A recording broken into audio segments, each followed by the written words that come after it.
So mental health is not just about having, you know, a good state of your mental health, but really it's about, you know, how do you contribute to society? How do you interact with your family members? How are you managing your daily routines, your stressors in life? So this is what mental wellness is all about. So if you're able to take care of all these, managing well, that means it doesn't interrupt with your daily routines. That means you have a good state of mental health or mental wellness, we say. Yeah. How can we identify if an employee or basically a person facing mental illness? First, there must be changes in behavior.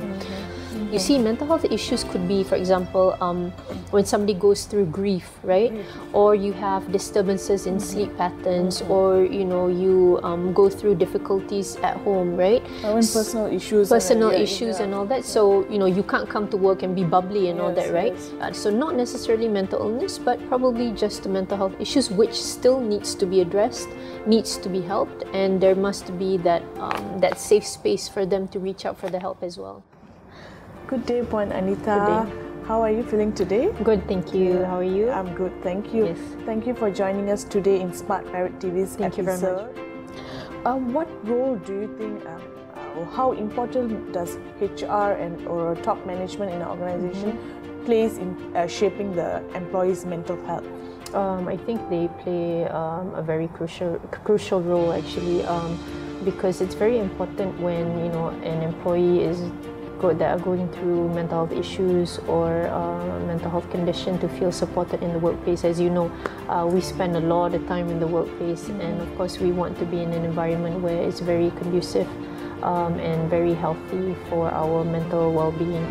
You know, it was very interesting recently how we've seen human resources department they're very proactive, where not only does MIASA get a lot of invitations to do, you know, stress management talks, stress optimization, mental health awareness, even workshops in the workplace, but also there was this one organization that we went to where, you know, one of the human resources manager told us she saw how, you know, when employees sent their claims in, medical claims, and she saw one of this medicine called Xanax, which is a benzo that keeps popping up every single time. And you know what she did? She went straight to upper management and told them, you know, maybe this is a medicine that we should be covering.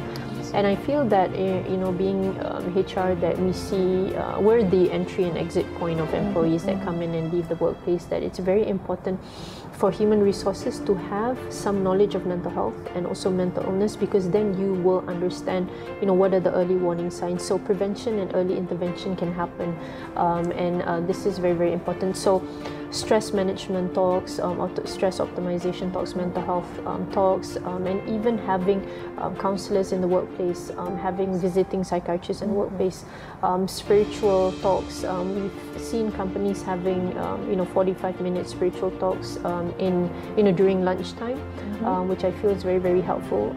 Feeding the soul, giving, you know, people that motivation, that strength that they need. Having a safe space even.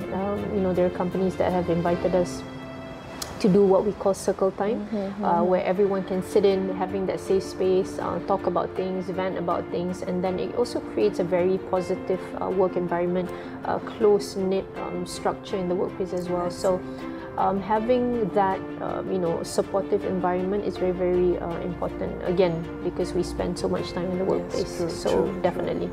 Thank you, Puan Anita. Thank you very much. Do you mind sharing us some effective tips or ways in promoting mental health or stress management at workplace? I think there is a lot of ways. I think what we are lacking here in Malaysia is actually providing reasonable accommodation for people with mental health conditions.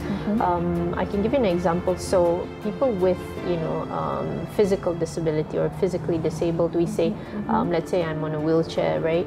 And when I go to the workplace, I'm probably going to get a higher desk so that my wheelchair can fit in, or I'm going to have a workstation that is closer to the toilet or entry and exit door for ease of access and all that. And I don't have to disclose my disability because you can already see it with your naked eye.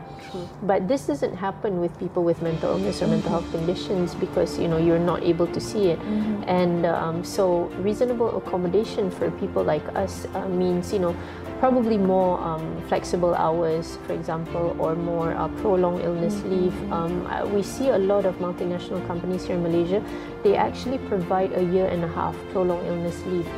6 months paid leave, and then 6 months half pay, and then the balance of 6 months unpaid, but you're still employed with the company.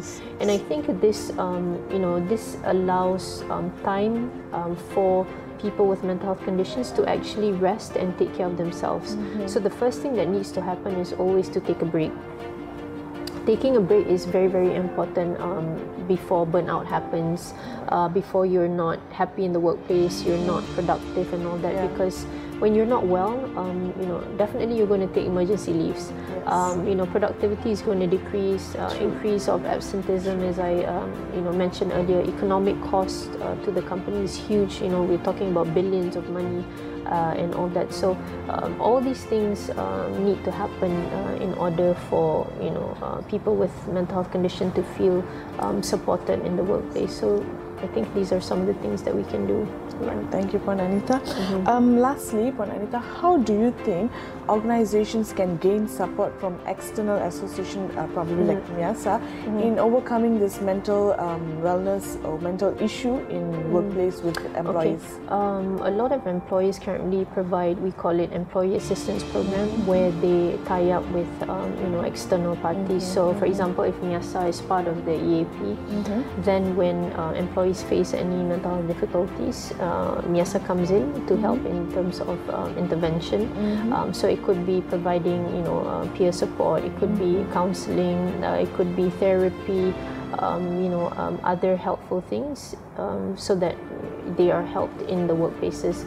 A lot of workplaces also create, we call it return to work programs, where when the employee is still employed, when they their productivity drops a lot, I think more than 60%, they can they're eligible to come into the return to work program, where they are then being helped, as mentioned earlier, through all these interventions, which I feel is very, very helpful. And then they can stay in the program, and once they're better, they can exit the program and then continue to work as normal. Because return to work programs, I feel, is very, very important for as employers to play more of a responsible role in the workplace, and also for employees to feel helped and supported and maintain jobs, because I think that you don't want to keep losing people, and with high turnover rates and all that. Retraining people, especially people in high positions and all that, and it will cost you a lot as well. And I think what is important for all of us to understand that anyone can get mental illness, right? Be it if you're a boss, you're middle management, you're just a normal staff and all that. So with that realization, I think this will push employers to provide reasonable accommodation and all these other aspects in the workplace. And it, of course, gives a positive image to the company as a whole.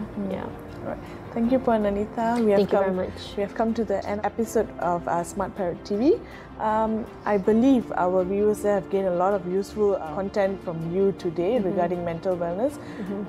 Thank you. Thank you once again. Thank you very much, Darshini, for having me. Thank you.